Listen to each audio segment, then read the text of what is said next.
नमस्कार दोस्तों। हमारी पिछली क्लास में हम लोगों ने थोड़ा सिलेबस का डिस्कस किया था और अब ये हमारा सेकंड सेशन है। सेकंड सेशन में हम लोग, क्योंकि स्टार्टिंग से ही आप लोग ऐसा तो नहीं कर सकते कि भिड़ते ही हमारा टॉपिक शुरू कर लें, क्योंकि टॉपिक शुरू करने के लिए बहुत सारी चीज़ों की जानकारी होनी चाहिए।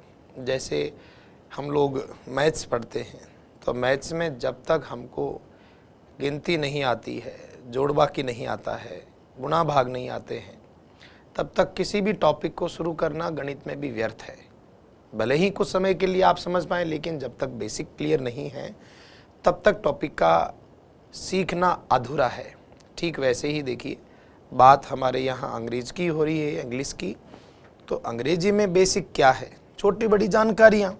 टॉपिक्स तो खैर शुरू होते जाएंगे, पर टॉपिक से पहले जो छोटी छोटी चीज़ों की जानकारी होनी चाहिए। हमारा सेशन फिक्स वही रहेगा। हम लोग कुछ बातें करेंगे ग्रामर से रिलेटेड, और उसके बाद आखिर में हमारा जो कुछ समय रहेगा वो रहेगा वर्ड मीनिंग्स के बारे में, जो वोकेबलरी वाला पार्ट है वो। चलिए देखते हैं दोस्तों। सिलेबस की बात करने के बाद में हम लोगों ने बात की थी कि इंग्लिश की बात करते हैं हम लोग। इंग्लिश क्योंकि देखिए है तो लैंग्वेज, हालांकि हम लोगों के एनवायरनमेंट में ये शुरू से नहीं रही, इसलिए हम लोग हिंदी की जैसे इसको इतना आसान समझ नहीं पाते हैं। तो इसलिए देखो खैर, तो इसलिए हिंदी से कंपेयर तो नहीं कर सकते इसको। अंग्रेजी क्योंकि भाषा है, लेकिन हमें इसके नियमों की जानकारी नहीं है, तो हम इसे सब्जेक्ट के रूप में पढ़ते हैं। मतलब इंग्लिश है तो लैंग्वेज, पर हम रूल्स वगैरह एकदम मैथ्स में जैसे पढ़ते हैं तो सब्जेक्ट के रूप में पढ़ते हैं। लैंग्वेज का मतलब है कि हम बात करते हैं, लैंग्वेज का मतलब क्या हुआ, सेंटेंसेस, वाक्य। भाई हम लोग भाषा बोलते हैं तो भाषा में क्या बोलते हैं, सेंटेंस बोलते हैं। जैसे मान लीजिए मैं आपसे अभी बात कर रहा हूँ हिंदी में, तो भाषा तो मेरी हिंदी है, लेकिन हिंदी में मैं जो बोल रहा हूँ वो हैं क्या, सारे सेंटेंसेस ही तो हैं। तो सेंटेंसेस जिनको आप हिंदी में बोलते हैं वाक्य, सेंटेंसेस बनते हैं, आपको जानकारी होगी बेटा, वर्ड्स से, शब्दों से, जिनको हिंदी में आप कहते हैं शब्दों से। शब्द की बात करें या प्लूरल, शब्दों से बनते हैं। और शब्द जो बनते हैं वो बनते हैं लेटर से, अक्षरों से।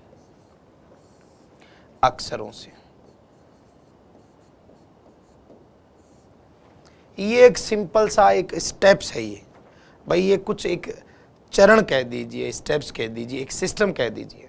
अगर किसी भाषा के बारे में हमको सीखना है, वो भाषा, उसके कुछ बेसिक्स की नॉलेज होनी चाहिए, तो ये एक क्रम है अपना। किसी भी भाषा को सीखने के लिए उसकी सबसे छोटी यूनिट से शुरू किया जा सकता है। जैसे सबसे पहले हम यहाँ बात कर रहे हैं बेटा अपनी इंग्लिश लैंग्वेज की। तो इंग्लिश लैंग्वेज के बारे में अगर बात की जाए तो सबसे पहले हमें बच्चों को सिखाना होता है अक्षरों के बारे में। अक्षर क्या है, सबसे छोटी यूनिट है अपनी। तो अक्षर आप किसको बोलते हैं, तो ये जो ABCD है अपनी, ABCD जो है अपनी, ये सब के सब क्या हैं बेटा, अक्षर। यानी हम जिस भाषा को सीखने की कोशिश कर रहे हैं उसके अक्षर, लेटर, वो हैं ये ABCD।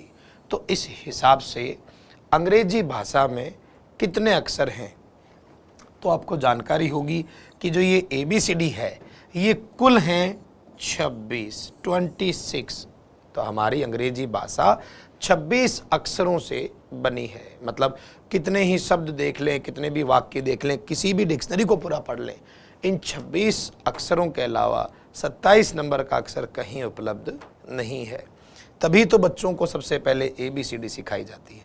आप लोग खैर इन चीज़ों से वाकिफ़ हैं, आप जानते हैं कि पूरे 26 जो अक्षर हैं वो कौन से हैं।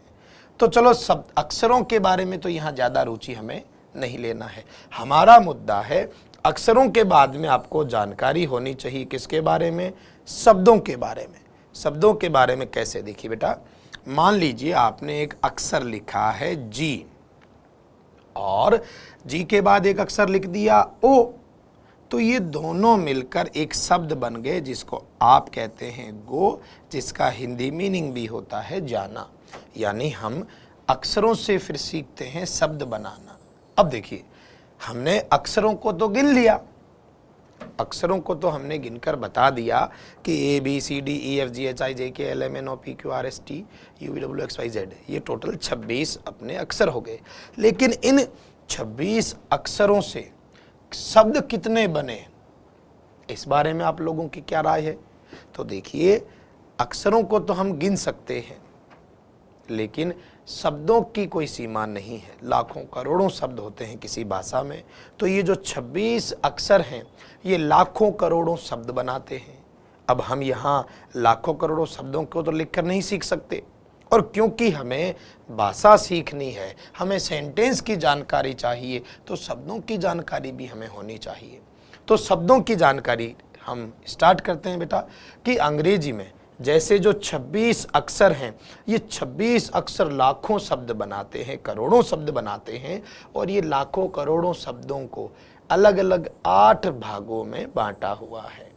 यानी मैं ये कह रहा हूं कि भले ही इन 26 अक्षरों से लाख शब्द बने हों, करोड़ शब्द बने हों, पूरी भाषा बनी है, लेकिन वो जितने भी शब्द बने हैं उनका विभाजन कितने भागों में, कितने परिवारों में किया हुआ है? 8 परिवारों में। और ये जो 8 परिवार हैं, इनको अगर आप एक नाम देना चाहें तो शायद कभी चर्चा में रहा हो, आपने सुना हो, इसमें कहते हैं पार्ट्स ऑफ स्पीच।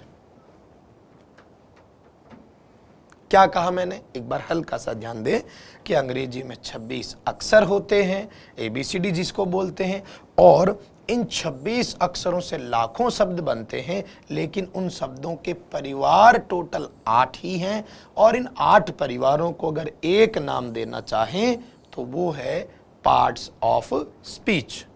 देखिए, तो यानी कि हमें अब अपना जो पढ़ाई स्टार्ट करनी है, अपनी जो ग्रामर स्टार्ट करनी है, वो शब्द के ज्ञान से करनी है। देखिए, अक्षरों की भी जानकारी नहीं है तो छोटे छोटे बच्चों की छोटी छोटी बुकलेट आती है 2-5 रुपए की, उससे ABCD भी सीख सकते हैं आप।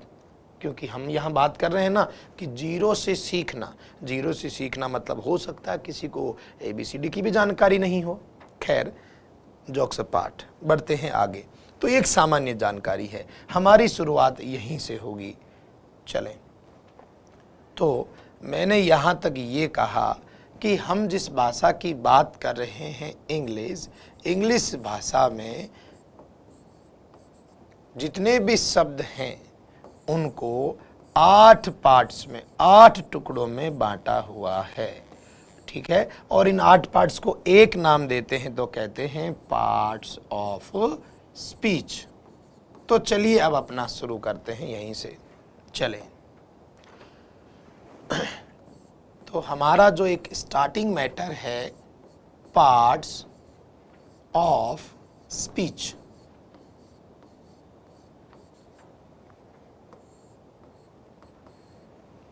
चलिए, तो पार्ट्स ऑफ स्पीच नाम लिखा, हम थोड़ा थोड़ा जानने लगे हैं कि पार्ट्स ऑफ स्पीच क्या है। देखिए कि अंग्रेजी में जितने भी शब्द बनते हैं उन शब्दों को अलग अलग परिवारों में बांटा हुआ है, और वो 8 परिवार हैं, और उन 8 परिवारों को अगर एक नाम देना चाहें तो वो हैं parts of speech. Parts of speech को आप अगर हिंदी में भी थोड़ी रुचि रखते हैं तो इसको आप इस नाम से भी जान सकते हैं, शब्द भेद। आप जानते होंगे भेद यानी प्रकार, और शब्दों के प्रकार कितने? 8। आगे देखिए, स्पीच का क्या मतलब है? स्पीच का मतलब होता है कथन, कोई बात, कोई वाक्य।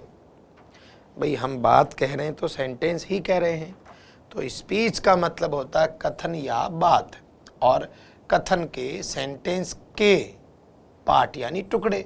तो किसी सेंटेंस के टुकड़े क्या होते हैं? अभी हम बात कर रहे थे कि सेंटेंस के टुकड़े यानी सेंटेंस किससे बनता है? शब्दों से बनता है, तो शब्द ही सेंटेंस के टुकड़े होते हैं।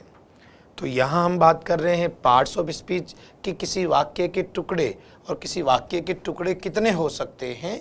8। अब आप चाहे इन 8 को पार्ट्स ऑफ स्पीच नाम से पुकारें, या आप ये कह सकते हैं कि शब्दों के परिवार 8 होते हैं।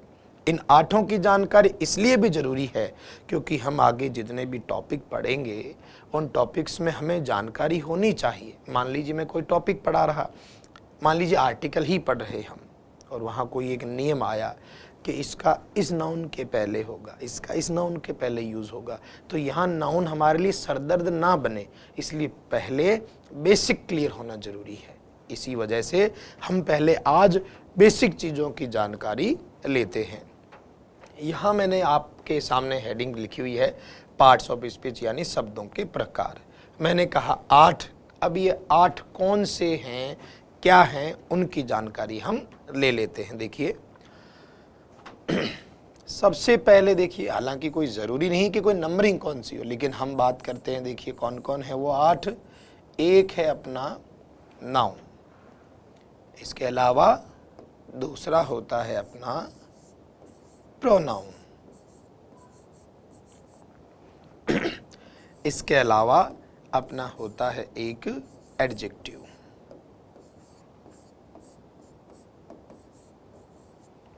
इसके अलावा अपना एक होता है वर्ब, इसके आगे एक अपना है अंग्रेजी में एडवर्ब, इसके अलावा अपना है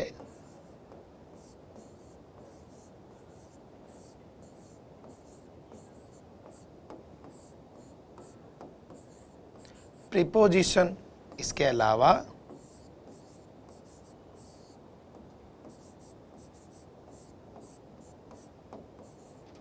कंजक्शन, और एक जो लास्ट है अपना वो है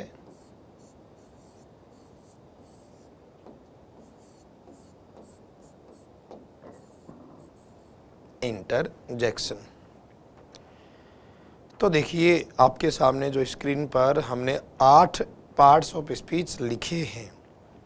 इन 8 पार्ट्स ऑफ स्पीच का मतलब क्या है, हम कई बार पहले भी बात कर चुके हैं कि अंग्रेजी भाषा जो है, यानी कि जो भाषा के वाक्य हैं वो सारे शब्दों से बने हैं, और शब्द जितने भी हैं उनको 8 भागों में ही विभाजित किया गया है। जितने भी शब्द आप अंग्रेजी में देखोगे जो यहाँ हैं, कई ऐसे भी वर्ड हैं जो यहाँ नज़र नहीं आ रहे हैं, फिर भी आप अंग्रेजी में उनको सुनते हो। जैसे कि आपके दिमाग में आ रहा हो आर्टिकल, ए एन द, तो आर्टिकल यहाँ अलग से लिखे हुए तो नहीं है, पर आपको ध्यान है कि आर्टिकल होते तो अंग्रेजी में ही हैं, और अगर अंग्रेजी में है तो ये तय है कि इन 8 में से ही होंगे। तो आर्टिकल क्या होते हैं बेटा, एडजेक्टिव, डिटर्मिनर भी यही है। तो ये सारी चीज़ें हम लोग बाद में जैसे जैसे टॉपिक पढ़ते जाएंगे तब पढ़ेंगे। अभी इन 8 के बारे में, क्योंकि मैंने कहा अंग्रेजी का आधार है ये 8 शब्द नहीं, मूलभूत नींव है अंग्रेजी की। अगर इनके बारे में अच्छी जानकारी है तो किसी भी नियम में, किसी भी टॉपिक में हम लोगों को परेशानी नहीं होगी।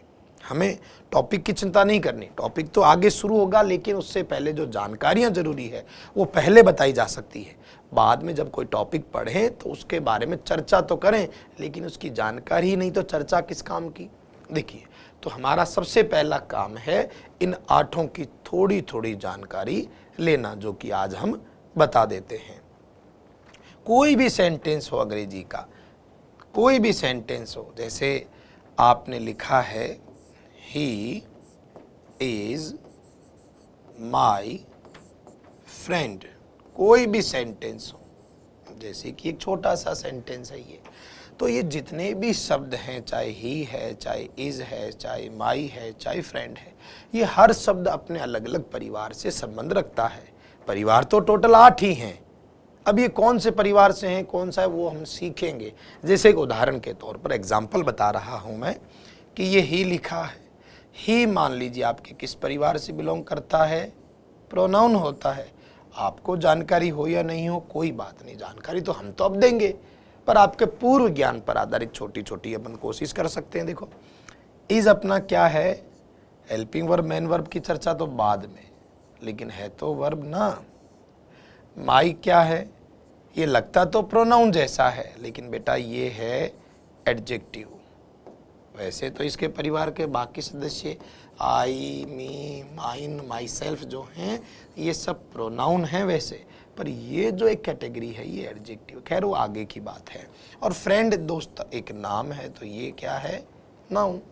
तो देखा आपने, ऐसे हर शब्द अपने अलग अलग परिवार से बिलोंग करता है। शब्द की अगर इतनी जानकारी आपके पास उपलब्ध है तो आपका आधा जो काम है वो पूरा हो गया है। क्योंकि अगर आपको इस तरह की जानकारी होती है तो हम किसी भी नियम में बेसिक चीज़ों को जोड़ पाते हैं आपस में, और बेसिक चीज़ों को आपस में जोड़ लिया तो बस फिर नियम कितने ही बड़े और छोटे क्यों ना हो, हमें जानकारी है, बात खत्म। चलें, तो ये एक छोटा सा एग्जाम्पल, जैसे देखिए बेटा, इस सेंटेंस में अलग अलग शब्द हैं, 1 2 3 4 शब्द हैं, और यहाँ पर देखो परिवार भी मेरे हिसाब से 4 आ गए। कोई प्रोनाउन आया है, कोई वर्ब है, कोई एडजेक्टिव है, कोई नाउन है, तो यहाँ 4 तो ये आ गए, 4 इसके अलावा भी, टोटल तो 8 ही हैं। तो हम लोगों को ऐसी जानकारी बनाने के लिए, प्राप्त करने के लिए पहले उन 8 को थोड़ा समझना जरूरी है। तो देखते हैं उन 8 के बारे में। देखिए, हम बात कर रहे हैं पार्ट्स ऑफ स्पीच की। पार्ट्स ऑफ स्पीच, तो सबसे पहला हमने नाम लिखा है नाउन। अब बात करते हैं नाउन के बारे में। टॉपिक नाउन नहीं पढ़ रहे हैं हम लोग, हम नाउन शब्द की जानकारी ले रहे हैं ताकि कल को किसी नियम में हम बोलें कि यहाँ ये नाउन आएगा या इसके बाद ये नाउन आएगा, तो नाउन शब्द की जानकारी हमारे पास होनी चाहिए। अंग्रेजी में जो 8 प्रकार के शब्द हैं उसमें सबसे पहले हम बात कर रहे हैं नाउन की। अब देखिए बेटा, नाउन क्या है? आपको कोई यहाँ नाउन की परिभाषा नहीं पूछी जाती है, आपको नाउन की जानकारी होनी चाहिए, इस शब्द की जानकारी होनी चाहिए कि ये शब्द का मतलब क्या है। अब देखिए, नाउन लिखा है मान लो, तो नाउन को हम भी जानते हैं कि आप इसको हिंदी में कहते हैं संज्ञा, पर ये तो हिंदी अर्थ हुआ है, इसका मतलब तो यहाँ अब भी वही सवाल कि ये नाउन होते क्या है। देखिए, कंसेप्ट क्लियर होना बहुत ज़रूरी है, हड़बड़ाहट में घास नहीं काटें, एक एक चीज़ को अच्छे से समझते हुए चलें। तो बात यहाँ कर रहे हैं नाउन की। बहुत अलग अलग परिभाषाएं भी हम बचपन से पढ़ते आए हैं, जैसी परिभाषाएं आपने पढ़ी हैं ठीक वैसे ही हम भी पढ़ते आए, हमने भी बुक्स में पढ़ा। क्या पढ़ा इसमें बुक्स में? देखिए, आपको भी जानकारी होगी, हिंदी में जैसे लिखते हैं किसी व्यक्ति, वस्तु, स्थान आदि के नाम का बोध कराने वाले शब्द संज्ञा कहलाते हैं। अंग्रेजी में आपने क्या सुना? अंग्रेजी में हमने ये परिभाषा पढ़ी, noun is a name of person, place, thing आदि आदि एटसेट्रा। तो ये तो परिभाषा है, परिभाषा से हमें कोई मतलब नहीं, हमारा मतलब है इस शब्द की हमें जानकारी क्या है। तो यहाँ परिभाषाओं को हम साइड में रख लेते हैं, हम तो एक सिंपल से सवाल का जवाब देते हैं कि नाउन का मतलब क्या है। तो देखिए बेटा, आप नाउन को भले ही अंग्रेजी में क्या कह दें, नेम, या आप अंग्रेजी में नेम कहकर हिंदी में उसी को क्या लिख दें, नाम, बस यही नाउन है। इसको परिभाषाओं में उलझने की आवश्यकता नहीं है।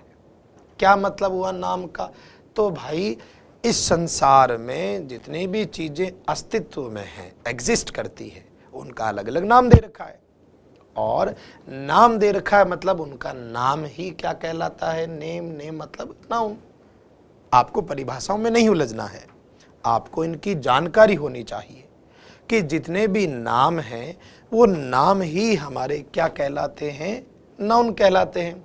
जैसे हमारा जन्म हुआ, तो जन्म होते ही हमने लोगों से नाम सुने, हमने सुना कि ये हमारी माँ है तो इसको मम्मी बोलना है, इसको पापा है तो इनको पापा कहते हैं, हम जो सफ़ेद सफ़ेद चीज़ पीते हैं इसको दूध कहते हैं, हमें जब प्यास लगती है तो हम जो पीते हैं उसको पानी बोल रहे हैं लोग। तो हमने क्या किया, वो नाम सुने और वो नाम सीखे, और रोज़ नया कोई ना कोई नाम सीखते रहते हैं।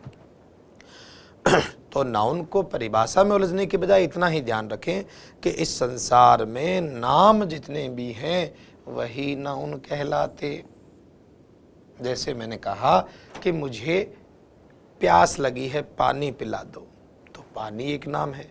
आपने कहा कि पानी तो बोतल में रखा है, तो बोतल भी तो एक नाम है, तो नाम मतलब नाउन। मैंने कहा दरवाज़ा खोलो, तो दरवाज़ा भी तो नाम है। मैंने कहा कि मेरे बाल सफ़ेद हो रहे हैं, तो मैंने नाम बोला बाल, तो बाल भी नाम है। मैंने कहा मेरी घड़ी नहीं मिल रही है, तो घड़ी नाम है। तो ये नाम जितने भी हैं, हर एक चीज़ का नाम है। जैसे आप अभी वीडियो स्क्रीन पर देख रहे हैं तो स्क्रीन एक नाम है, मोबाइल पे देख रहे हैं तो मोबाइल एक नाम है, आप पढ़ रहे हैं किसी चीज़ से तो बुक एक नाम है, लिख रहे हैं तो पेन एक नाम है। तो नाम जितने भी हैं वो नाउन है। इसको आप परिभाषाओं में ना उलझें। जैसे किसी का जन्म हुआ, तो जन्म होते ही उसको कहते हैं कि ये तो बच्चा है, तो ये नाम हो गया। उसको किसी ने कहा कि भाई बाद में उसको लड़का या लड़की नाम देते हैं, तो ये नाउन है। लड़का हुआ तो राम मोहन श्याम नाम दिया, तो ये नाम है। लड़की हुई तो सुधा मधु और कोई नाम दे दिया। उसके बाद वो पढ़ने लगे तो उनको स्टूडेंट नाम से पुकारने लगे। उनको जो पढ़ाता है, जो सिखाता है, उसको किस नाम से जानते? टीचर नाम से जानते। मैं लिखता हूं तो मैं पेन से लिखता हूं, इसका नाम है पेन। हम जहां बैठकर पढ़ते हैं उसको क्लास बोलते हैं, उसका नाम है क्लास। जिस चीज को पढ़ते हैं उसका नाम है बुक। हम जहां भी रहते हैं उसमें से किसी को गांव कहते हैं तो गांव भी नाम है। कोई शहर में रहता तो शहर भी नाम है। हमें जिस भी चीज की आवश्यकता, हर एक को नाम दिया हुआ है। पंखा चल रहा, पंखा नाम है। दूध पीना है, दूध नाम है। दूध नहीं मैं तो चाय पीऊंगा, तो चाय नाम है। चाय किस में पीते? कप में, तो कप नाम है। भाई आप लोग जितने भी नाम जानते हैं वो नाम ही क्या कहलाते हैं बच्चों? नाउन। इतना ही ध्यान रखना हमारे लिए बेहद ज़रूरी है।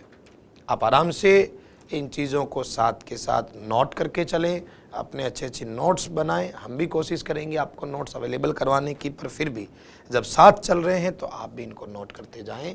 वीडियो को पॉज करके आप आराम से एक एक चीज़ नोट करें। खैर आगे बढ़ते थे। यहाँ तक हमने जानकारी ली कि नाउन का क्या मतलब है। नाउन का मतलब है नाम। बस परिभाषाओं में ना उलझे। मैंने कहा ये मेरा हाथ है, ये नाम है। ये हथेली है, पाम, ये नाम है। ये अंगुली है, ये नाम है। ये नाक है, ये कान है, ये आँखें, ये बाल हैं। तो बस, तो जितने भी नाम आप जानते हो, सीखते हो, कहीं भी लिखा देखते हो, तो वो सारे नाम ही क्या हैं बेटा? नाउन। तो ये थी सिंपल जानकारी नाउन की। अब नाउन कितने प्रकार के हैं, कौन सा क्या है, ये तो आगे की बात है। अभी हम यहाँ गहराई में नहीं जा रहे क्योंकि टॉपिक नहीं पढ़ रहे हैं। हम लोग यहाँ अंग्रेजी के जो 8 प्रकार के शब्द हैं उनका परिचय शुरू किया है हमने। रोज़ थोड़ा थोड़ा परिचय पढ़ेंगे, थोड़े थोड़े से ही काम बनता है, एक साथ सब कुछ नहीं सीखा जा सकता। चलिए खैर, तो मैंने जो 8 पार्ट्स ऑफ स्पीच बताए हैं उनमें पहला परिचय हमने दिया है नाउन का। अब आगे देखिए, नाउन के बाद में हमने लिखा था सेकंड नंबर प्रोनाउन। यहाँ कोई टॉपिक तो चल नहीं रहा है, हम लोग यहाँ बेसिक क्लियर करेंगे। जब तक हमारे बेसिक क्लियर नहीं है तो भले ही आप कितनी ही पुस्तकें बदल लें, कितने ही भी नोट्स बदल लें, कुछ फ़र्क नहीं पड़ने वाला। हर एक चीज़ का एक तरीका होता है कि भाई हमारा जो 1 घंटे की स्टडी है उस 1 घंटे में इतना पार्ट हमारा ग्रामर का होना चाहिए, इतना हम वर्ड मीनिंग याद करें, इतने पैसेज सॉल्व करें। तो वो एक सिस्टम होता है। जब तक सिस्टम नहीं है तब तक आपकी पढ़ाई व्यर्थ है। या तो तैयारी करें ही नहीं, और या फिर जब तैयारी करें तो पूरे जी जान से अच्छे से बेसिक क्लियर करते हुए। हमारे सामने नाम लिखा हुआ है प्रोनाउन। देखिए, इसको अगर हिंदी में बात करें हम तो हिंदी में क्या बोलते? सर्वनाम। अब सर्वनाम की परिभाषा की बात की जाए, क्या परिभाषा हो सकती है सर्वनाम की? अलग अलग बुक्स में अलग अलग परिभाषाएं हम पढ़ते हैं।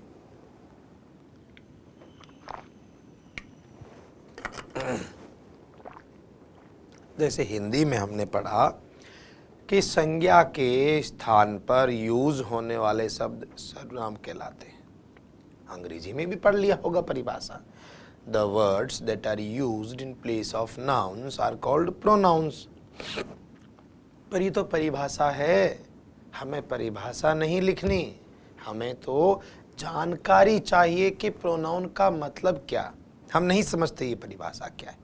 तो देखिए बेटा, प्रोनाउन का मतलब है नाम की जगह आने वाले। कैसे? ग्रामर का हिसाब ये कहता है कि हमें नाम को दोबारा दोहराना नहीं चाहिए, नाम बार बार नहीं लेने चाहिए। फिर नाम की जगह कोई और शब्द काम में ले लो, और शब्द क्या काम में ले लो, तब किसकी जरूरत पड़ती है? प्रोनाउन की। देखिए कैसे, हमने कोई सेंटेंस लिखा या कोई, हम स्कूल में पढ़ते निबंध पढ़ते थे, निबंध लिखते थे। मान लो गाय पर निबंध लिखना है, तो सबसे पहले एक लाइन तो हम ये लिख सकते हैं कि गाय एक उपयोगी पशु है, एनिमल है। तो सबसे पहली लाइन में तो गाय का हमने क्या लिखा है? नाम। नाम मतलब याद करो, नाउन, यानी काऊ नाउन हो गया। लेकिन जब अगली लाइन निबंध गाय के बारे में लिख रहे होंगे तो उसको दोबारा गाय थोड़ी संबोधित करेंगे, उसको फिर कहेंगे इसके 4 पैर होते हैं, फिर अगली लाइन इसके 1 पूंछ होती है, फिर अगली लाइन इसके 2 सींग होते हैं। तो ये जो इसके बार बार गाय कौन काम में ले, क्योंकि नाउन को दोहराना नहीं चाहिए। तो जब ये इसके ले रहे हैं तो नाम की जगह जो ये इसके अंग्रेजी में कहते हैं इट, वो क्या है? प्रोनाउन है। जैसे हम 2 साथी हैं, एक आप जो मेरी बातों को सुन रहे हैं, एक मैं जो बात को बोल रहा हूँ। मैं आपका नाम नहीं जानता, आप मान लीजिए मेरा नाम नहीं जानते। अगर हम एक दूसरे को नाम से पुकारें तो नाम से पुकारेंगे तो वो क्या हो जाएगा? नाउन। नाम से पुकारेंगे तो नाउन हो जाएगा। लेकिन हम बात करें कि नाम की जगह जो काम में लेते, तो मैं आपको आपके नाम के बजाय कहता हूं आप, यानी यू। तो ये यू नाम नहीं हुआ, ये क्या हो गया? प्रोनाउन हो गया। और इसके अलावा जैसे मान लीजिए मैं मेरी बात करता हूं, मैं नाम नहीं बोल रहा, अगर मैं अपना नाम लेकर बोलता हूं तो नाम तो नाउन है, लेकिन नाम की जगह मैं खुद को कहता हूं मैं, यानी आई। तो ये आई क्या है? ये भी प्रोनाउन है।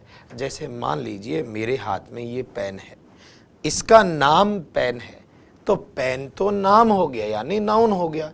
पर मैं अगर कहूं यह अच्छा चलता है, तो ये इट, ये क्या हो जाएगा? प्रोनाउन हो जाएगा। तो देखिए, ये जो सामान्य यूज करते हैं, ज्यादातर जो काम में आते हैं, ही है, सी।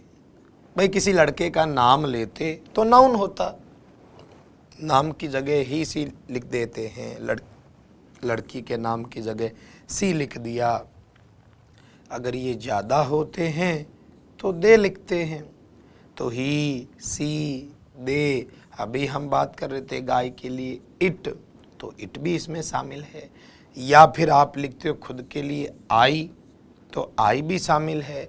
आप सामने वाले को इस नाम से संबोधित करते हो, उसका नाम नहीं लेना हो तो यू, आप या तुम।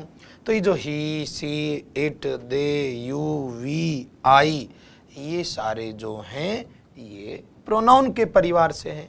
इनके और भी साथी हैं, ये नहीं कि यही प्रोनाउन है।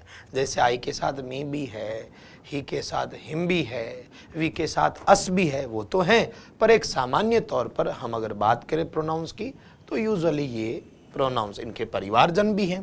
भाई आप ही का हिम सुनते हो, हिम सेल्फ सुनते हो, सी का हर सुनते हो, दे का दैम सुनते हैं बेटा आप, इट का जो इट्स वगैरह होता है वो भी है, आई का मी आप सुनते हैं, यू का और भी फॉर्मेट होता है, योर सेल्फ सुनते हैं, वी का अस सुनते हैं। तो ये सारे जो हैं, ये परिवार जो अपना, ये प्रोनाउन कहलाता है। आराम से जो है एक एक चीज़ को सीखते हुए, समझते हुए चले, हमें घास नहीं काटना है। क्योंकि जब तक हमारे बेसिक क्लियर नहीं होंगे, हमारा जो ये टॉपिक है, किसी भी टॉपिक पर जाना उचित नहीं होगा। चले आगे बढ़ते हैं। हमने अभी तक जो 8 पार्ट्स ऑफ स्पीच हैं उनमें से हमने 2 पॉइंट्स की बात की। पहला अपना था नाउन, दूसरा अपना था प्रोनाउन। तो देखिए नाउन और प्रोनाउन के बारे में आपने बात की आज। तो नाउन प्रोनाउन के बारे में अगर आप बात चल रही है अपनी, तो 2 चीज़ें बताई है मैंने।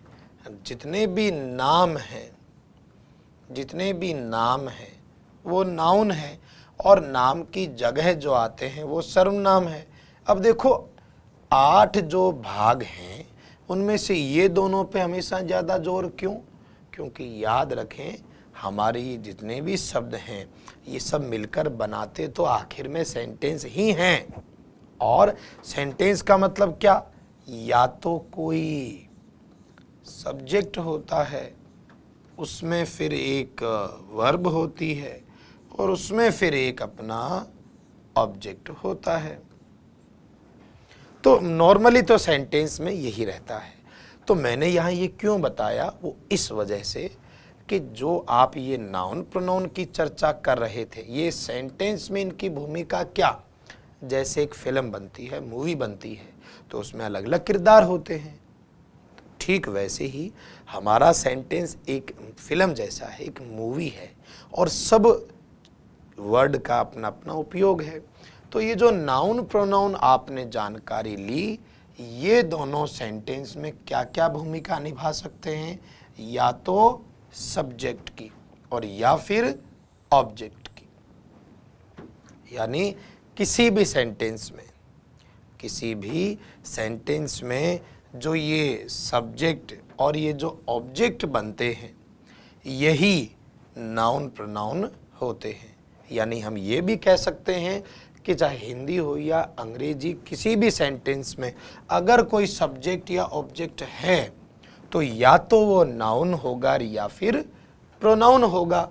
यानी हम ये कह सकते हैं कि चाहे नाउन प्रोनाउन नाम से पुकारें, चाहे सब्जेक्ट ऑब्जेक्ट नाम से पुकारें, बात इनकी ही हो रही है। जैसे मान लीजिए मैंने कहा आई एट अ मैंगो। ये कोई भी एक सिंपल सेंटेंस लिया, हम लोग यहाँ टॉपिक नहीं पढ़ रहे हैं कोई, कि मैंने एक आम खाया। अब यहाँ इस सेंटेंस में आई लिखा है, जिसकी हमने बात की कि भाई ये प्रोनाउन है। खाया आगे बात करेंगे वर्ब है, आर्टिकल एडजेक्टिव आगे बात करेंगे। क्या खाया इन्होंने? आम। अब आम क्या है? फल का नाम। नाम यानी नाउन। अब देखो ये तो एक चीज हो गई। तो ये जो सेंटेंस है इसमें हमने कहीं नाउन लिखा है, कहीं प्रोनाउन लिखा है, लेकिन इनकी भूमिका भी तो देखिए कि इस सेंटेंस में जो प्रोनाउन है इसकी भूमिका क्या है? सब्जेक्ट की। और इस सेंटेंस में जो मैंगो है, ये मैंगो है तो वैसे नाउन, पर इसकी भूमिका क्या है? ऑब्जेक्ट की। देखिए जितने भी सेंटेंस होते हैं उनमें चाहे सब्जेक्ट ऑब्जेक्ट कोई भी हो, पर होगा नाउन या प्रोनाउन ही। इन दोनों के अलावा ना तो कभी कोई सब्जेक्ट बन सकता और ना कभी कोई ऑब्जेक्ट बन सकता। जैसे ध्यान से सुनो, आपके सिलेबस में एक टॉपिक रहता है चर्चा में, आपको हल्का सा ध्यान हो, सब्जेक्ट वर्ब एग्रीमेंट। तो ये सब्जेक्ट का वर्ब के साथ जो एग्रीमेंट होता है कि कब कैसे कैसे सब्जेक्ट के साथ कैसी कैसी वर्ब आए, तो जो ये सब्जेक्ट का वर्ब के साथ एग्रीमेंट होता है, वो वर्ब के नियम हम पढ़ते हैं तो उसमें नियम किसके हैं? नाउन प्रोनाउन के ही तो पढ़ते हैं, क्योंकि नाउन प्रोनाउन ही तो सब्जेक्ट और ऑब्जेक्ट होते हैं। तो ये रही बात सब्जेक्ट्स की, यानी नाउन और प्रोनाउन की। यहाँ हमने अब तक बात की कि 8 प्रकार के शब्द हैं जिनमें हमने बात की नाउन और प्रोनाउन की। ठीक है, नाउन और प्रोनाउन की बात हम लोग अब तक कर चुके हैं, और इनके बारे में मैंने ये भी बता दिया कि ये दोनों ही सब्जेक्ट की भूमिका निभाते हैं और ये दोनों ही ऑब्जेक्ट की भूमिका निभाते हैं। बहुत सारे सेंटेंस भाई, जैसे आपने कह दिया कि मैंने मोहन को बुलाया, तो मैंने यानी आई सब्जेक्ट है, प्रोनाउन भी है। किसको बुलाया? मोहन को, ऑब्जेक्ट है और नाउन है। तो ये भूमिका नाउन प्रोनाउन की, सब्जेक्ट ऑब्जेक्ट की ही रहती है। अब आगे बढ़ते हैं। पहला बिंदु हमने चर्चा की नाउन की, दूसरी हमने बात की प्रोनाउन की। अब हमारा तीसरा नंबर, थर्ड पॉइंट। अब हम जो थर्ड पॉइंट है, हम यहां बात कर रहे हैं एडजेक्टिव की। अब सबसे पहले तो कि एडजेक्टिव को आप जैसे हिंदी से जुड़ाव, कि हिंदी में क्या कहते हैं, तो हिंदी में इसको आप हिंदी व्याकरण में कभी आपने नाम सुना हो, विशेषण कहते हैं। लेकिन इसकी परिभाषा क्या है? तो देखिए, इसकी परिभाषा जो हम लोग बुक्स में पढ़ते आए हैं कि किसी संज्ञा या सर्वनाम की विशेषता बताने वाले शब्द एडजेक्टिव कहलाते हैं। अंग्रेजी में भी सुन ली होगी, the words that modify a noun और प्रोनाउन आर कॉल्ड एडजेक्टिव्स।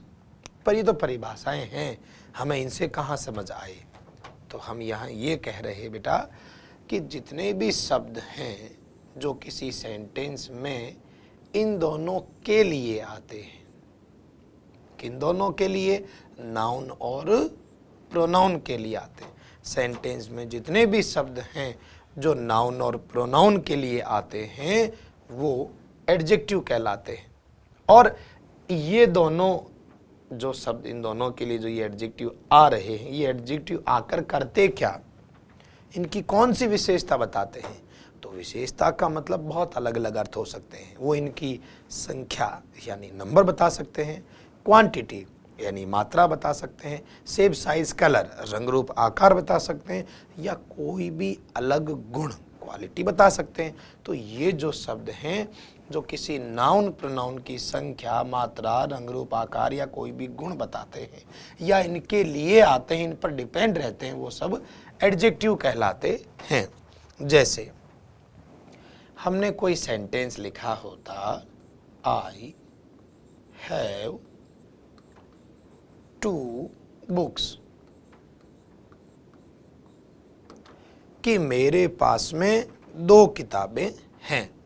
अब देखिए कि मेरे पास 2 किताबें हैं, यहां हम बात करें, देखो बेटा, आई अपना प्रोनाउन है जिसकी चर्चा हमने कर ली, हैव वर्ब है जिसकी आगे चर्चा करेंगे, 2 और बुक्स बचा। बुक्स पढ़ने वाली चीज का नाम है, मतलब ये क्या है? नाउन। अब इस सेंटेंस में एक शब्द आ रहा है टू, तो ये जो टू शब्द है जिसका अर्थ आप जानते होंगे 2 है, ये आया किसके लिए है? ये आया है किताबों के लिए। भले ही वो संख्या मात्रा कुछ भी बताए, पर इसके लिए आया, और इसके लिए आया इसका मतलब ये टू क्या है? एडजेक्टिव है। यानी आप ये समझ सकते हो कि संख्या बताने वाले शब्द, ये जो पूरी गिनती हमारी है 1 2 3 4 5 6 7 8 9 10, जितनी भी गिनती है सैकड़ों तक, ये गिनती सारी एडजेक्टिव है। और गिनती जरूरी नहीं कि निश्चित हो। मैं ये कह रहा हूं कि मेरे पास 2 किताबें हैं, अगर मैं ये कहता कि मेरे पास कुछ किताबें हैं, संख्या पता नहीं है, तो जो भी हो, आया तो ये वर्ड किताबों के लिए ही, नाउन के लिए ही, और नाउन के लिए आया मतलब ये क्या है? एडजेक्टिव। इसके अलावा आप ध्यान दें, एक और सेंटेंस ऐसा भी हम लिख सकते हैं। देखिए बेटा, अगर मान लीजिए मैं सेंटेंस लिखता, आई हैव ए बुक, कि मेरे पास में एक किताब है, तो इस सेंटेंस में जो ये नाउन है, पुस्तक, बुक, इसके लिए आने वाला ये शब्द जो कि संख्या बता रहा है कि संख्या कितनी है? 1। और मैंने कहा कि नाउन प्रोनाउन के लिए आने वाले सारे शब्द एडजेक्टिव कहलाते हैं। तो ये ए, चाहे आप आर्टिकल कहें चाहे डिटर्मिनर कहें, पर मेन परिवार तो इसका एडजेक्टिव ही है। क्योंकि ये नाउन के लिए आया। उसी तरह आप बहुत बार लिखते देखते होंगे ऐसा, ओपन द डोर, तो यहां दरवाजा खोलो, दरवाजा एक नाम है यानी नाउन है, तो ये दा शब्द किसके लिए आ रहा, नाउन के लिए, और नाउन के लिए आने वाले क्या, एडजेक्टिव, तो ये एडजेक्टिव ही तो है। इसके अलावा मात्रा भी बता सकते हैं, जैसे आपने कहा कि मैंने थोड़ी सी चाय पी, तो चाय एक चीज का नाम है जिसको हम पीते हैं, तो वो तो नाउन है। और चाय कितनी पी, थोड़ी सी, तो थोड़ी सी को आप कहते थे हो आ लिटिल कह दिया, सम भी कह देते हैं, बहुत सारे एडजेक्टिव्स हैं। तो ये जो संख्या, मात्रा, छोटा बड़ा, गोल, चौकोर, नया पुराना, ये जो गुण बताने वाले हैं, अच्छा है, इंटेलिजेंट है, बैड है, गुड है, ऑनेस्ट है, तो ये सारे वर्ड्स जो हैं वो एडजेक्टिव कहलाते हैं। जैसे आपने कभी कोई सेंटेंस देखा हो, सी इज ऑनेस्ट, वह ईमानदार है, तो ये जो ईमानदार शब्द है वो किसके लिए आया, सी के लिए। सी क्या है, प्रोनाउन, और प्रोनाउन के लिए आने वाले शब्द क्या कहलाते हैं, एडजेक्टिव्स। तो इस तरह से एडजेक्टिव्स वो शब्द हैं जो किसी सेंटेंस में नाउन या प्रोनाउन के लिए आते हैं। वो संख्या भी बता सकते हैं, मात्रा भी बता सकते हैं, रंग रूप आकार भी बता सकते हैं। तो आप लोग कुछ एग्जाम्पल्स लिख लीजिएगा एडजेक्टिव्स में। हमारा थर्ड पॉइंट चल रहा है परिचय का, एडजेक्टिव्स की बात कर रहे हैं हम, और एडजेक्टिव्स की बात करते हुए कुछ एग्जाम्पल्स लिख लेते हैं ताकि हम अच्छे से समझ पाए। जैसे आपने कहा संख्या की, तो ये जो 1 2 3 4 ये भी एडजेक्टिव हैं।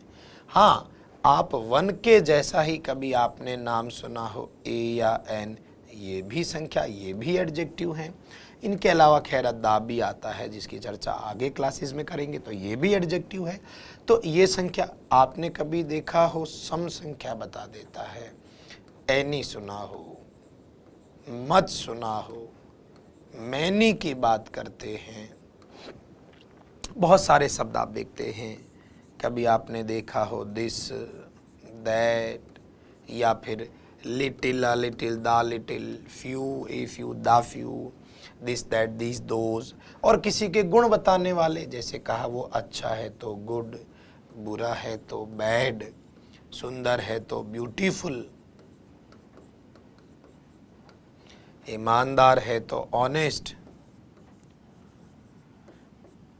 होशियार है तो इंटेलिजेंट। तो ये क्वालिटीज भी एडजेक्टिव्स में ही शामिल हैं। आराम से आप लिखते चलें, हमें यहाँ कोई इनमें विशेषज्ञ नहीं बनना है, विशेषज्ञ बनने की बारी तो बाद में। अभी यहाँ इनके बारे में सामान्य छोटी बड़ी जानकारियाँ ले रहे कि हम लोग बात कर रहे हैं अंग्रेजी में शब्दों के 8 प्रकार होते, तो 8 प्रकारों की जानकारी तो होनी चाहिए, तभी तो आगे बढ़ पाएंगे। तो हमने यहाँ बात की आज नाउन की, उसके बाद हमने बात की प्रोनाउन की, और उसके बाद हमने थोड़ा सा परिचय लिया एडजेक्टिव्स का। एडजेक्टिव्स की ही बात चल रही थी हमारे कि एडजेक्टिव्स क्या हैं, संख्या, मात्रा, रंग रूप आकार बताने वाले जो हैं वो सारे। तो आप आराम से एक एक चीज़ को नोट करते चलें। हमें जब तक इन 8 की जानकारी नहीं होती तब तक आप कितना ही पढ़ने की कोशिश करें, हर बार आप नियमों में उलझ जाएंगे क्योंकि बेसिक्स क्लियर नहीं है। अब बात करते हैं आगे। देखिए, हम लोग अब तक बात कर चुके हैं नाउन की, थोड़ा सा डिस्कशन किया हमने प्रोनाउन का, उसके बाद हमने बात की एडजेक्टिव की, और अब हम बात करेंगे वर्ब की।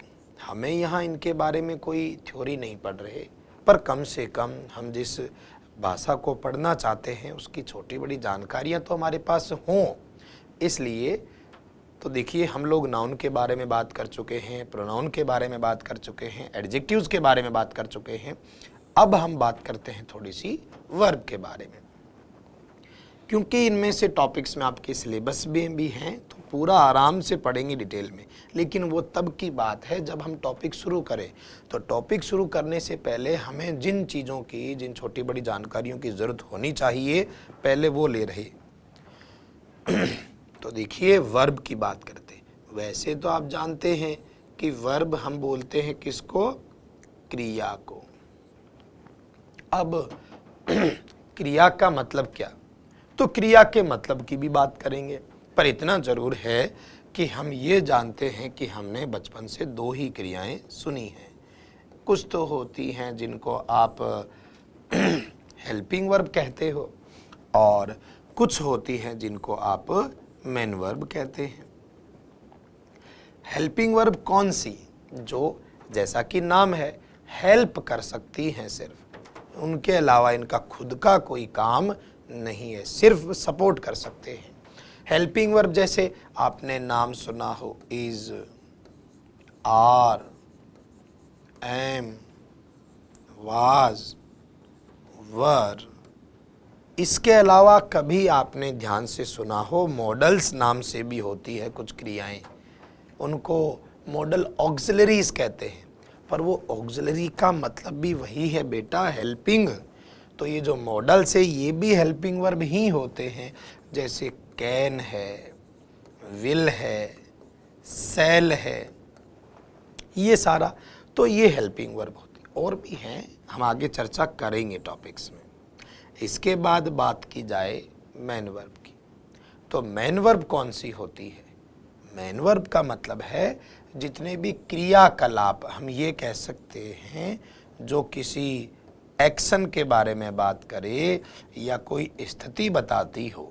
जैसे आप देख रहे हैं तो देखना, साथ के साथ लिख रहे हैं तो लिखना, तो ये एक्शन हो गए। स्टेट, स्थिति मतलब जैसे आप सीखने वाले विद्यार्थी हैं, तो मैं एक विद्यार्थी हूं, तो ये होना, ये हमारी स्थिति है, तो ये भी वर्ब है।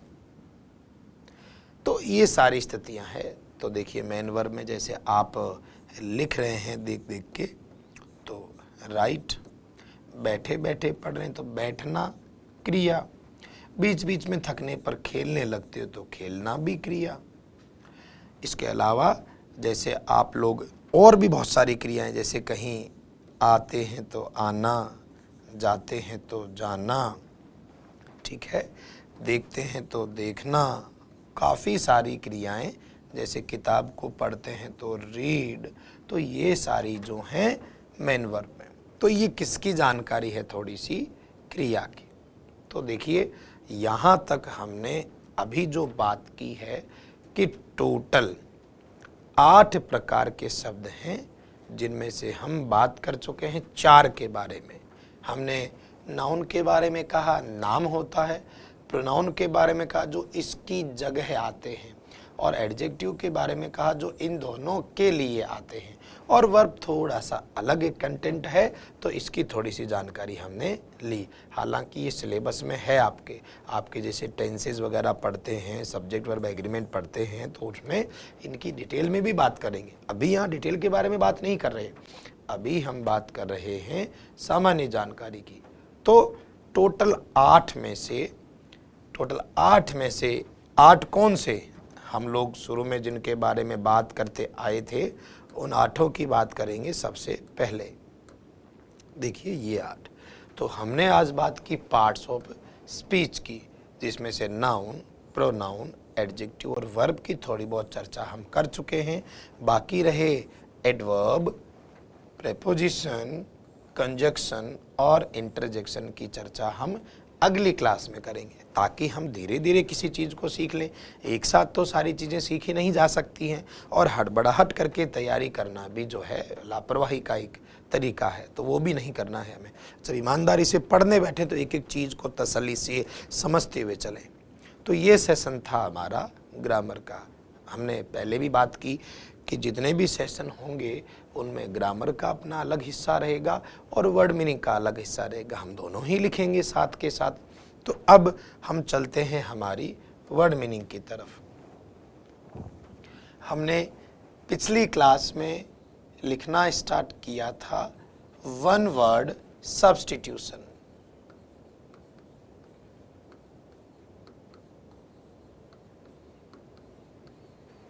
वन वर्ड सब्स्टिट्यूशन यानी वाक्यांश के लिए एक शब्द। तो वन वर्ड सब्स्टिट्यूशन में हमने कहा कि भाई हम लोग जो हैं वो ग्रुप में याद करेंगे शब्द, अलग अलग ग्रुप में, यानी रूट वर्ड को लेकर। उससे क्या है कि एक तो थोड़ा आसान रहता है और एक साथ के साथ शब्दों की जानकारी भी हमारी बढ़ती है। देखिए, हमने याद करने की कोशिश की थी पिछली कक्षा में वो वर्ड जिनके एंड में लिखा आता है साइड, और हमने बात की थी कि साइड का मतलब होता है किसी ना किसी की हत्या। आप अंग्रेजी में लिख देते हैं मर्डर या किलिंग ऑफ। तो हम पिछली क्लास में 5 वर्ड्स लिख चुके हैं, क्योंकि रिवाइज भी हमें करना पड़ेगा, तो ये पिछली क्लास के 5 भी हम बता देते हैं और आज नए 5 शब्द भी बता देते हैं। देखिए, हमने 1 नंबर से स्टार्ट किया है, आगे कंटिन्यू बढ़ते जाएंगे हर क्लास में। तो मैंने लिखा था, जिनको ध्यान है उनको अच्छा लग रहा होगा दोबारा देखना, और जिनको ध्यान नहीं है वो दोबारा इसको अच्छे से समझने की कोशिश करें।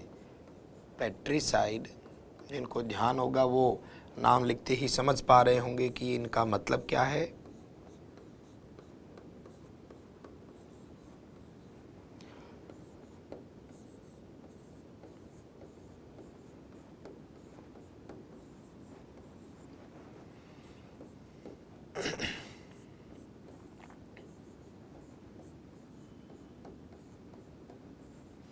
तो ये 5 वर्ड्स की डिस्कशन हम हमारी पिछली कक्षा में कर चुके हैं, इनको भी एक बार दोहरा लेते हैं और आगे के 5 शब्द हम आज और लिख लेते हैं 6 नंबर से।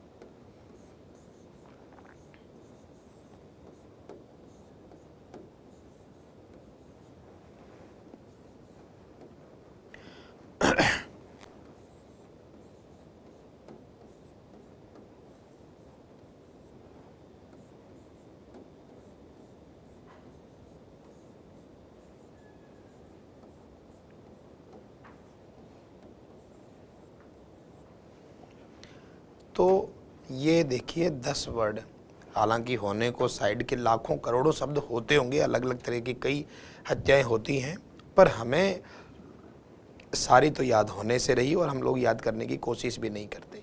यहाँ जिनकी हम बात कर रहे हैं ये आमतौर पर वो शब्द हैं जो पिछली कई परीक्षाओं में चर्चा में रहे, कभी ऑप्शन में रहे, कभी ये इनका आंसर भी ऐसा रहा, तो इनको ही पढ़ना है हमें।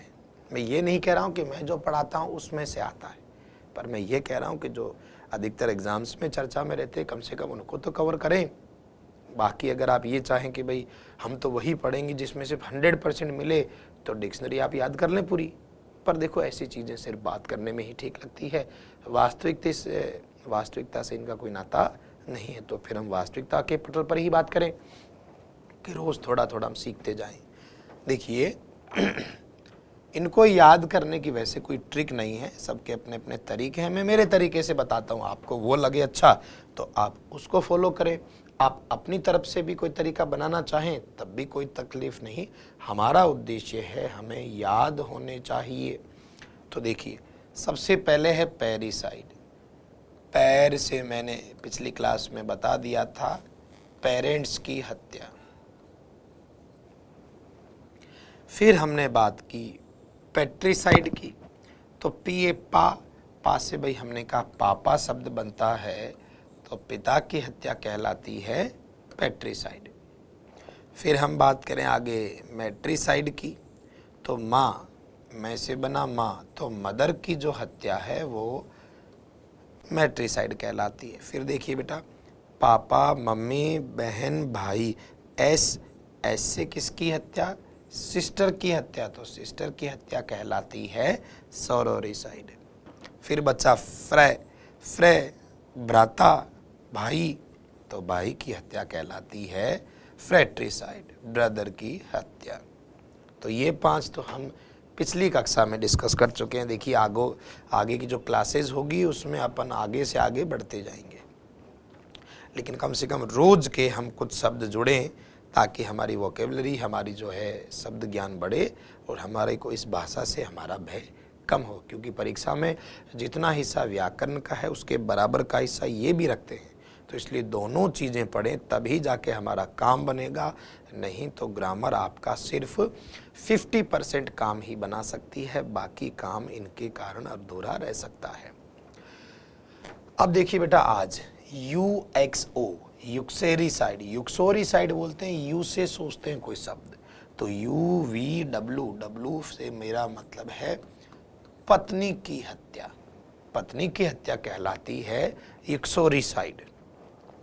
उसके बाद बात करें मैरिटी। देखिए बेटा, यहाँ मैट्री है, MAT है, वो मैट्री अलग है, वो मैरिटी है। तो मैरी से कैसे याद करें? तो याद कर सकते हैं मैरी से मैरिड मैन, मैरिड मैन यानी बेचारा किसी का पति। तो जो पति की हत्या है वो क्या कहलाती है? मैरिटीसाइड। आगे देखिए रेजीसाइड। रेजीसाइड, रेजी राजा, रेसे राजा, रेसे रेजीसाइड। तो रेजीसाइड किसकी हत्या? राजा की हत्या, राज हत्या। तो किंग मान लीजिए या फिर आप कहें क्वीन की हत्या। तो राजा या रानी की जो हत्या है वो रेजीसाइड कहलाती है। आगे देखिए सुसाइड। सु से हम बात करते हैं, सु से स्वयं, स्वयं यानी स्वयं की हत्या। स्वयं की हत्या का हम हिंदी में कहते हैं आत्महत्या, सेल्फ को मारना, आत्महत्या सुसाइड कहलाता है। आगे देखिएगा, यहां लिखा है हमारा इन्फेंटिसाइड। इन्फेंट, इन्फेंट का मतलब होता है शिशु। इन्फेंट जो शब्द है इसका एक्चुअल मीनिंग होता है शिशु जिसका जन्म अभी हुआ है। तो शिशु की हत्या, सीधा सा मतलब हो गया कि इन्फेंट, शिशु की हत्या जो है, शिशु की हत्या जो है वो कहलाती है इन्फेंटिसाइड। आप डेली इनको अपनी नोटबुक में लिखते जाएं और इनको थोड़ा थोड़ा रिपीट करें, क्योंकि अगर आप इनको रिपीट नहीं करेंगे तो आप इन्हें ढंग से याद नहीं कर पाएंगे। एक रेगुलरिटी ही ऐसा है जो आपका मदद कर सकता है पढ़ाई में। अदरवाइज़ अगर आप ये रेगुलर याद नहीं करते हो इस उम्मीद में कि एग्ज़ाम के टाइम हम लोग जो है एक साथ पढ़ लेंगे, तो आपको संभव है कि कितना की याद हो, आपको जानकारी होनी चाहिए। एग्ज़ाम सेंटर के बाहर बैठकर याद नहीं होता है। खैर, तो ये 10 हो गए अपने 1 वर्ड। अगली क्लास में हम लोग इसके आगे के और वर्ड्स की जानकारी लेंगे, पर डे बाय डे आप रोज़ इनको पढ़ें, लिखें, बिना देखे एक बार बोलने की कोशिश करें। रटना नहीं है कि 1 बाय 1 करके रटा हमने, पर कम से कम थोड़ी जानकारी तो हो। देखिए, पिछली क्लास में इनके अलावा हम एक चीज़ और स्टार्ट कर चुके थे, जिसका हमने कहा कि काफ़ी इम्पोर्टेंट हिस्सा रहता है, हिंदी में भी आते हैं, ग्लोसरी ऑफ टेक्निकल टर्म्स, कार्यालय पारिभाषिक शब्दावली। हम लोग पिछली क्लास में, पीछे की क्लास में ऑलरेडी 5 शब्दों की जानकारी ले चुके हैं। आगे अब डे बाय डे हम लोग जैसे जैसे क्लासेस हमारी आगे बढ़ती जाएगी, हम लोग आगे जो हैं 1 वर्ड्स भी बढ़ाते जाएंगे। जैसे हमने 10 किया, अगली क्लास में 15, ये तो रोज़ बढ़ेंगे, तो इनके साथ साथ हमें भी याद करना है।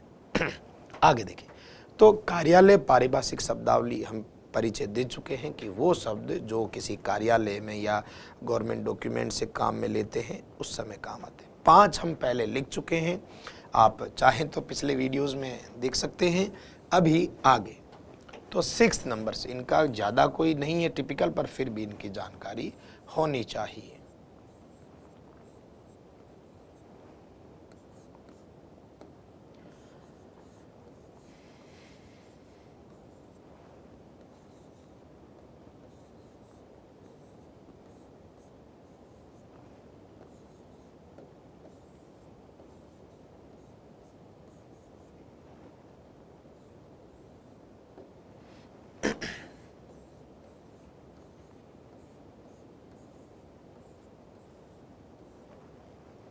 तो ये ग्लोसरी ऑफ टेक्निकल टर्म्स, इनका भी अपना एक अलग महत्व है, क्योंकि ये हिंदी में भी 5 आते हैं और अंग्रेजी में भी 5 आते हैं। तो 10 क्वेश्चन अपने आप में बहुत बड़ी संख्या है। भाई मान लीजिए 10 के 10 तो करना संभव नहीं है, किसी के हाथ में नहीं है, पर फिर भी हम लोग जो हैं थोड़ा थोड़ा रोज़ का याद करके कम से कम इतना तो अपने आप को तैयार करें कि 10 में से 6-7 तो बहुत अच्छे से हो जाए।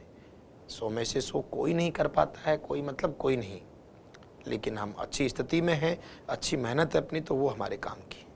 चलें, देखिए सबसे पहले लिखा हुआ है लीज। लीज का मतलब देखो, कभी कभी किराए पर देते हैं बिल्डिंग, कोई जगह किराए पर देते हैं, तो लीज नाम सुना होगा कि लीज पर दे रहे हैं, रेंट पर दे रहे हैं। तो लीज का वैसे हम जो मीनिंग ले रहे हैं वो है पट्टा। लीज देते हैं किसी को कि भाई आप यहाँ किराए पर ले लें 11 महीने के लिए या 1 साल के लिए, जो भी हो, अलग अलग। तो पट्टा, लीज, लीज यानी पट्टा। तो इनके वो जो एक्चुअल मीनिंग जो डॉक्यूमेंट्स में काम में लेते हैं उन्हीं पर फोकस करना है। आगे देखिए बेटा, मेमो। मेमो जो शब्द है इसकी फुल फॉर्म भी आपको जानकारी में होनी चाहिए। मेमोरेंडम एक शब्द आता है अपना, तो मेमोरेंडम शब्द का मतलब आपने देखा होगा, मेमो शब्द से सुना एक मिलता जुलता शब्द है मेमोरी। मेमोरी यानी स्मृति, याद। तो कोई किसी अधिकारी के पास या कोई नेता मंत्री के पास हम कोई चीज़, जैसे काम था उन्होंने वादा किया और वो भूल गए हैं किसी कारण से, तो उनको दोबारा याद दिलाने की बात करता है, उनकी मेमोरी में डालने के लिए। तो इसको एक शब्द आपने कभी सुना होगा, ज्ञापन, मेमो, ज्ञापन। आगे देखिए लिखा हुआ है नोट। जैसे भाई आपने बच्चों की स्कूल में कॉपी चेक करते हैं टीचर, तो उसके नीचे नोट डालते हैं, टिप्पणी डालते हैं। आप भी जैसे डिपार्टमेंट में जाएंगे तो आप जो भी काम करेंगे तो उसके नीचे अलग अलग चीज़, जैसे कोई फाइल आएगी तो उसके नीचे नोट डाल के भेजना होगा आपको, क्या कमियां हैं, क्या सही है, वो टिप्पणी करते हैं। तो नोट डालने का मतलब है टिप्पणी।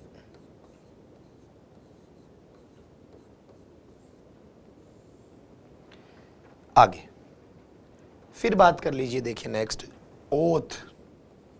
ओथ यानी कि शपथ।